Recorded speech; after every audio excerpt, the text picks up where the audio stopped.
Cancer and sailing, what do they have in common? Entrepreneur, designer, dreamer Mike Martin took an idea born during his rehab and turned it into a once-in-a-lifetime experience for people dealing with cancer. He saw something that didn't work and made it into something that did. That's the ingenuity of Mike. He develops products that work, products that last, and make a difference. But when he created Miss Emma's Retreat, he created a memory that people will cherish for a lifetime. Let's talk about your breast. A different kind of podcast presented to you by The Rose, a breast center of excellence and a Texas treasure. You're going to hear frank discussions about tough topics, and you're going to learn why knowing about your breast could save your life. Join us as we hear another story and we answer those tough questions that you may have.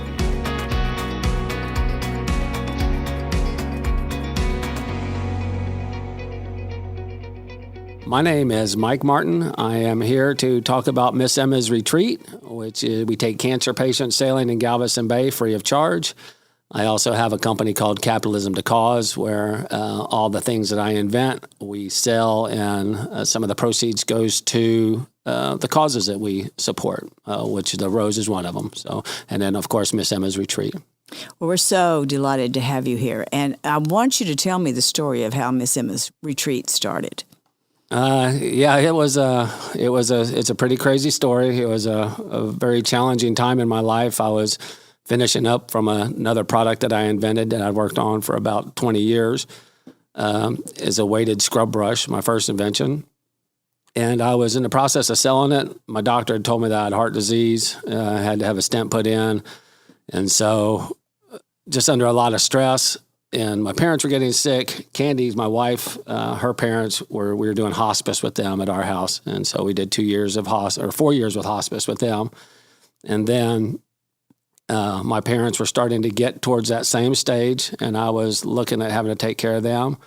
And I was struggling I had 3 shoulder surgeries during this hospice tour from catching people when they fell.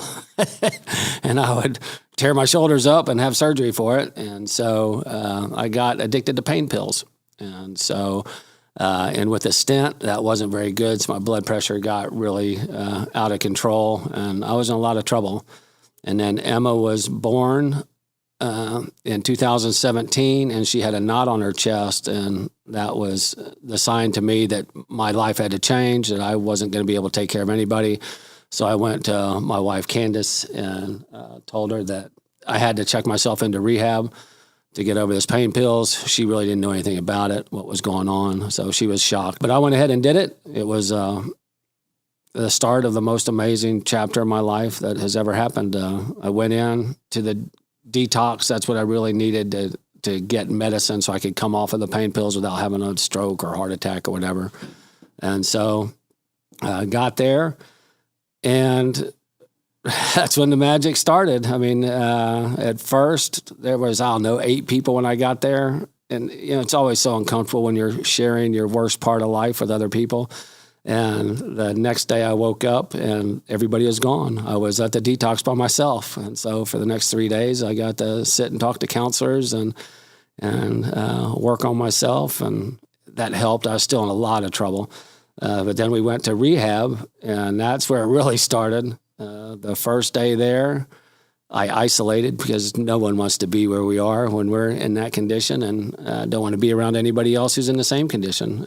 When you first get there, that all changes once you start talking to everybody and hearing everybody has the same stories. And the first day, I went over and I was isolating by myself and didn't want to talk to anybody, and this kid came up who was talking about boats. I'd only been there for an hour, but I'd heard him a couple times. And he's like, "Hey, Mike, why don't you come over here and play cornhole with us?" And I was like, "No, I don't think so. Leave me alone. Get away from me. I don't want anything to do with you." He was on outpatient. The next day he came in. I was in a little bit better mood, but still. But he came in wearing a Baylor shirt where my daughter went. And so I figured we had something in common. So I went and asked him, "You went to Baylor?" He said, "Yes, I did. I was a theology graduate," which I thought was, okay, that's pretty interesting. And so later that day, we're out there on break again. He was playing catch with somebody. He could really throw a baseball. So I went over to him. I played ball my whole life. I went over to him and said, "You played baseball? He goes, yeah, I was a catcher on the baseball team. And I was like, okay, well, I'll hang out with you. And so the next day he came in wearing a sailing instructor shirt. And I was like, you're a sailing instructor? And he goes, yeah, I won the silver medal in the Junior Olympics when I was 13. I was like, oh my God, right? So that was Wednesday. Thursday was the first day that Candy is allowed to see me since I'd entered. And Emma had just got diagnosed with cancer. And so Candy told me that. They were starting the chemo the next day, 52 weeks of it, once a week for 3 weeks, and then the fourth week would be 5 days. And the next day we had art class, and they asked us what we were going to do when we got out to pay it forward. And I said, I don't know about y'all, but I'm going to grab that kid over there. We're going to go get a sailboat, and we're going to take cancer kids sailing in Galveston Bay. And I had only been sailing 20 years before that, one time in San Diego. Didn't know anything about boats, didn't know how to operate one. I lived in Clear Lake. That's all I had. But that's what we're going to do. And I made a poster. I got a picture of it, which is sailing with Miss Emma's Retreat, sailing with cancer kids. And that dream was put into the universe right down. The next week we went and looked at boats. Boats were $300,000-$400,000. That was out of the question. I was in rehab. The next day I went and saw my parents for the first time, who they both passed in 2020, but they were not pleased that I was going into rehab at 54 years old, to say the least, but let me do what I had to do. But I went down and saw my dad. He took me down to Nate's in Galveston. Of course, I wasn't going to say anything about my sailboat idea that I had in rehab, but he sat me at the bar where you're supposed to put your kid who's in rehab at the bar, and the bartender came and put a bucket down, put the ice in it, and put a bottle on top of it. And I said to my dad, that's not going to work. He goes, what's that? I said, that wine bucket. He's like, who cares? I said, I think I'm about to invent something. And he's like, oh, no, here we go again. And sure enough, I drew this Cool and Curve wine bucket, my latest invention. And as soon as I did, and I kind of got my dad's response when he saw the drawing that I was onto something, I sat back, and hadn't mentioned anything about the boat with my dad, but I knew right then God gave me this wine bucket, and I knew exactly what I was going to do with it. I knew that he was giving me another opportunity to take a product to market, which is truly living the dream. It is invent and take it to market is the funnest thing you can possibly do, just because the amount of people who help you, it's just, I love what I do. And I encourage everybody to do it. Everybody's a creator. We can all do it. And so I told God right down, if you're going to let me invent products, take them to market, and with the proceeds, take people sailing in Galveston Bay, you can have it. I'll donate everything I can. I got to make sure my wife makes a little bit of money, because we haven't made any money in 27 years, but that's the life of a starving inventor, I guess, starving artist. But I just said, if you'll just take care of her, we're good. And Capitalism the Cause was started, and we use our inventions to generate money to give to charities. And that's what we do with our sailboat that we got a week later. We have a 45-foot Beneteau sailboat that we now take cancer patients sailing on. We give it to charities like yours to auction off, and we'll raise $5,000, $6,000, $7,000, $8,000 per charity to help with y'all's causes. And I get to meet the people who give, and I get to take them sailing. And people always say, Mike, it's so great what you do. No, the pleasure is all mine. That's a great, great story. Now let's go back for just a minute. Emma was diagnosed at 4 months old? No, she was diagnosed at 3 weeks. 3 weeks. Yes. And immediately had to start treatment. Yes, at 4 weeks. And so, she was born with a knot on her chest, and it took them 3 weeks to figure out what it was and what they were going to do. And they did big studies on her and everything. And they said they probably did a little bit overkill, but they didn't know. I mean, this was the first one that's ever been born with this. And so they went at it real aggressively. But like I said, she never cried through the whole thing. She battled through it. She'd get sick, but she just battled through it and smiled. I got pictures on pictures on pictures, and it was just amazing to watch. And like we said, the nurses, everything involved in it. Is it a tragedy? Not in my eyes. I mean, it was the most beautiful thing that's happened, and we got one of the most beautiful little girls on the planet. And as we get to know her more, you'll see her personality. Can't put money on that. So. And she is a beautiful little girl. She's now how old? She is now 6 years old. And she went through chemo for a year. For a year, 52 weeks, yes. 52 weeks, Yeah. wow. And this is her 5th year outside of her chemo, so this is a big year for her. Oh, absolutely, yeah. We need to celebrate that one. Yes, we do. She rang the bell when she was 1 year old, and that was magical. That's on our Facebook page and stuff. All the nurses and doctors that came to see her. And again, cannot say enough about the nurses and the doctors that helped through this whole thing. I mean, it's just, you just cannot put words to it. Just how kind they were and just how much love was there. It was just an amazing journey. So this is in 2017, and there was also a major storm that came through that year, and that all happened kind of together, didn't it? It did. I had just got my boat. The kid who was in rehab with me, Lawrence Mayer, he was teaching me how to sail. We sailed a bunch, and I had my own personal sailing instructor for 6 months, which was just amazing. But we went out the weekend that Harvey was coming. We were on Thursday. Hurricane Harvey was coming in. The first band actually hit us while we were out there, which was amazing. But we were talking out there, and when it rains, my house floods. And I always had to do something about that when big storms come in, and Hurricane Harvey was coming in. Emma, on a side note, was having her surgery to have that walnut removed that was on her chest on the Monday. Hurricane Harvey was coming in on Saturday, and Emma's surgery was on Monday. So it was Thursday. I had to go talk. We got in from sailing, and I had to go talk to my neighbor about fixing something to keep the water from going in my house. And so she was outside, and I walked over there, and she was standing out there, and her granddaughter came walking up, and I asked her if this was her granddaughter, and she says it was. And again, we had this surgery coming up with little Emma, and we were scared to death. We didn't know what was going to happen, and they didn't know what was going to happen because they'd never seen it before, right?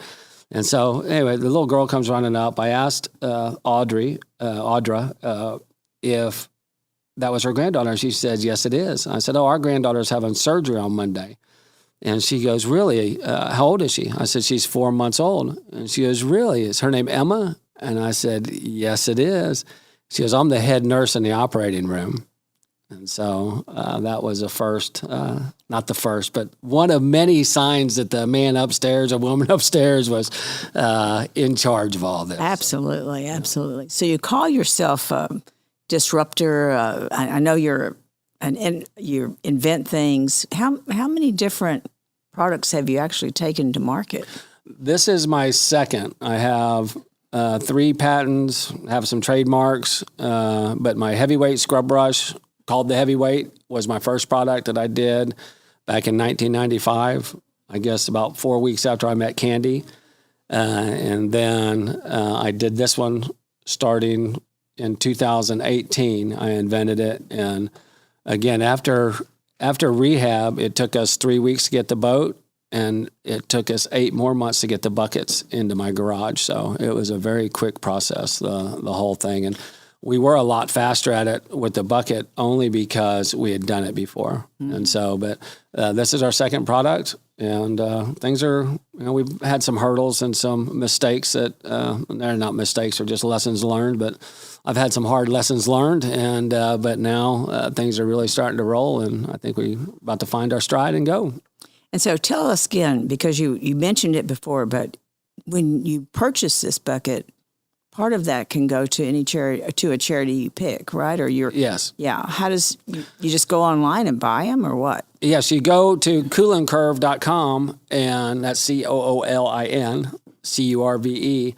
And when you check out, when you buy your Coolin Curve, have it personalized or branded, when you go to checkout, you get to point where you want the proceeds to go to. 35% of the proceeds will go to one of the causes that we have listed in the checkout. And then what we do with the rest of the money is I use with Miss Emma's retreat. So we try to use as much as possible of the money to go to helping. And so, and again, the more buckets we sell, the more we're going to be able to help. And again, so the keys to sell 20 million buckets, you make $5 a bucket, that's $100 million. I don't need $100 million.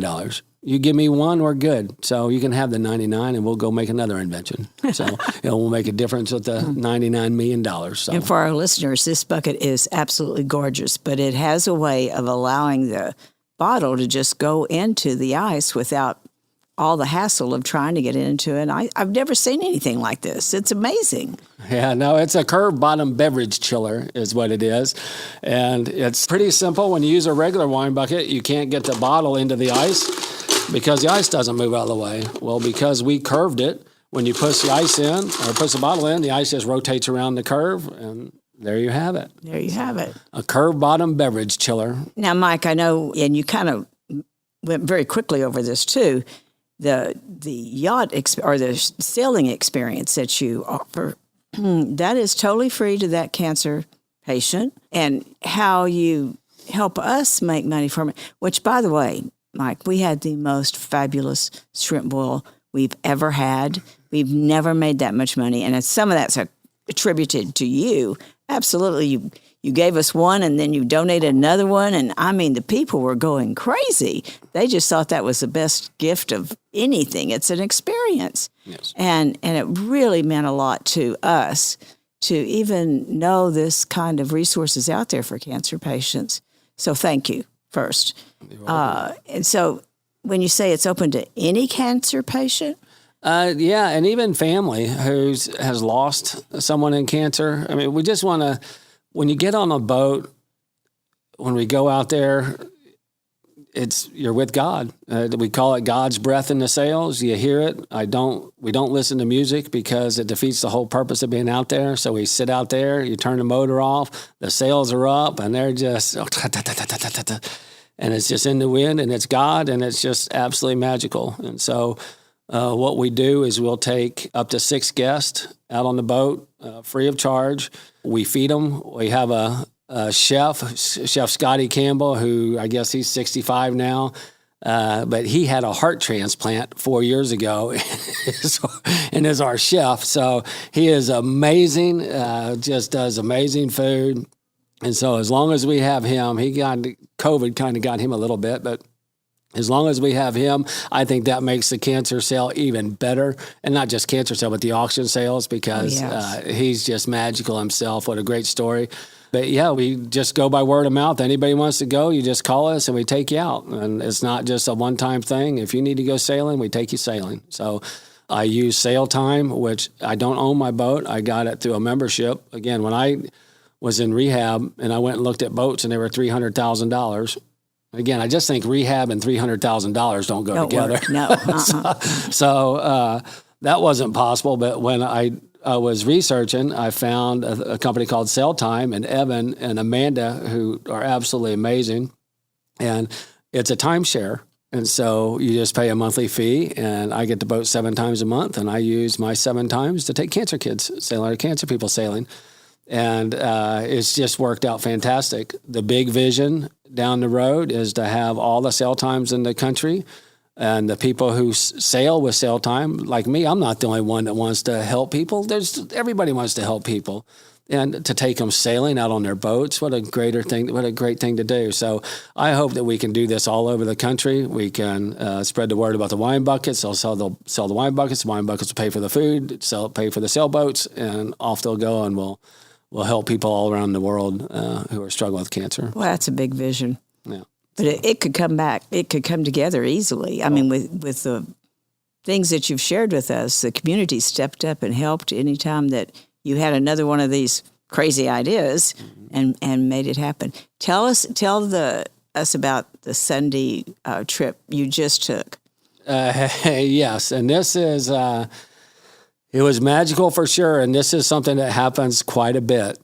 It wasn't looking very good because there wasn't a whole lot of wind. It looked like we had a north wind that was coming in, and it was going to rotate and become its normal southeast wind, which we normally have. But when it turns like that, you go to zero.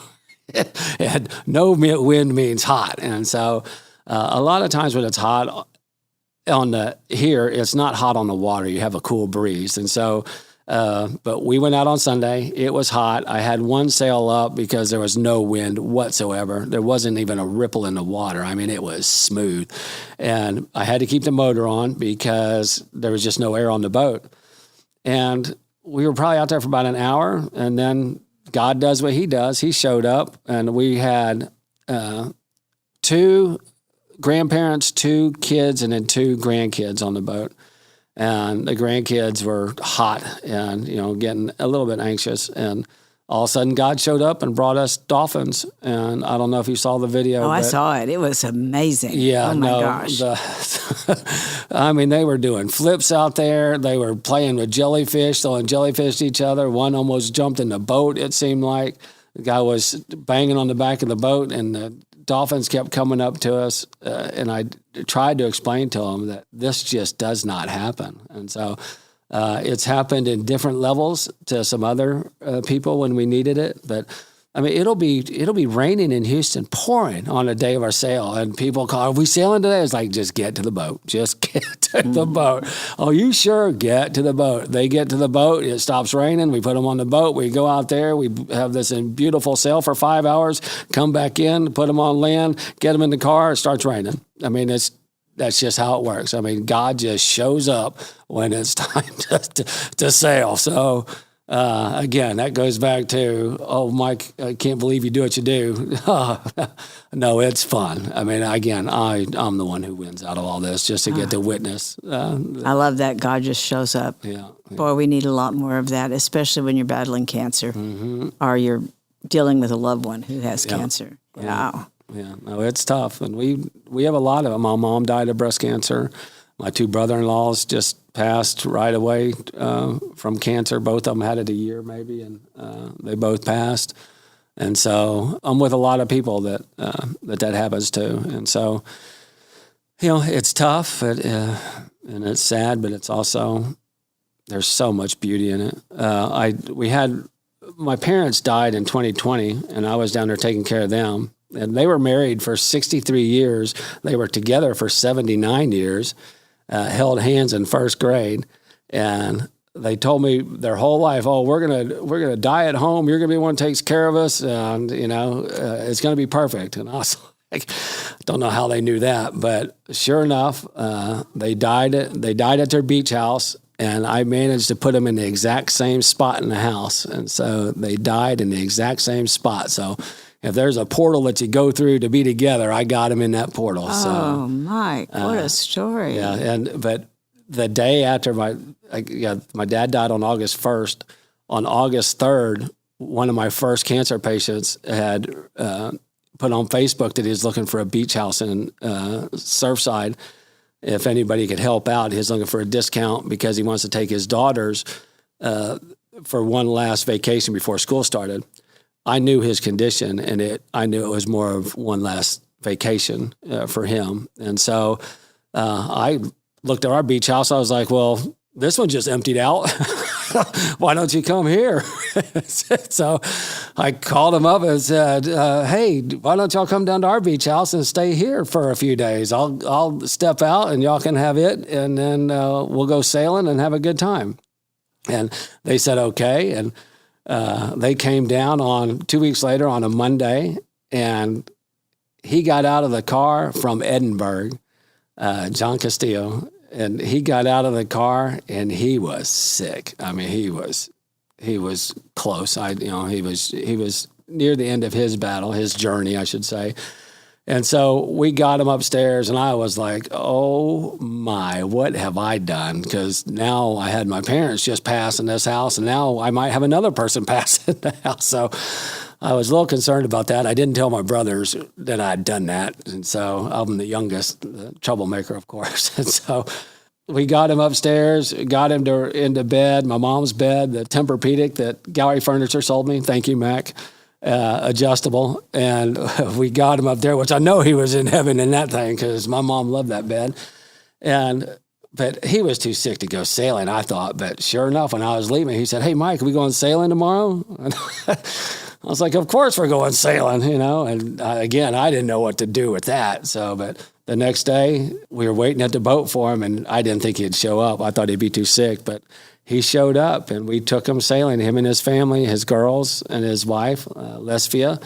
And I have one of the most amazing pictures I've ever taken on the boat. And it was with him when he was in trouble. I mean, he was in trouble on the boat, but he was happy. And his daughters were in the front, and they were just at peace. And it was so magical that you could have such a heavy situation and still be happy, and that's just what happens. And so anyway, we got him in after the sail and got him back to the house, which, again, another amazing moment then.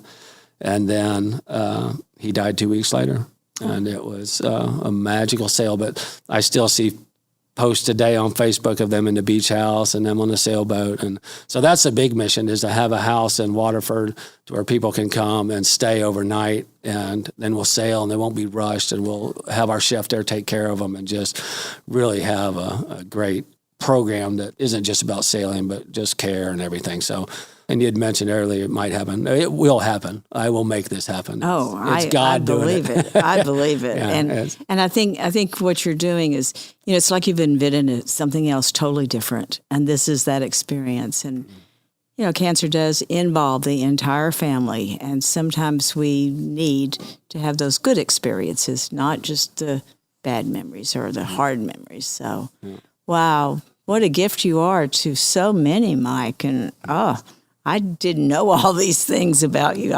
I'm just amazed. Yeah. Again,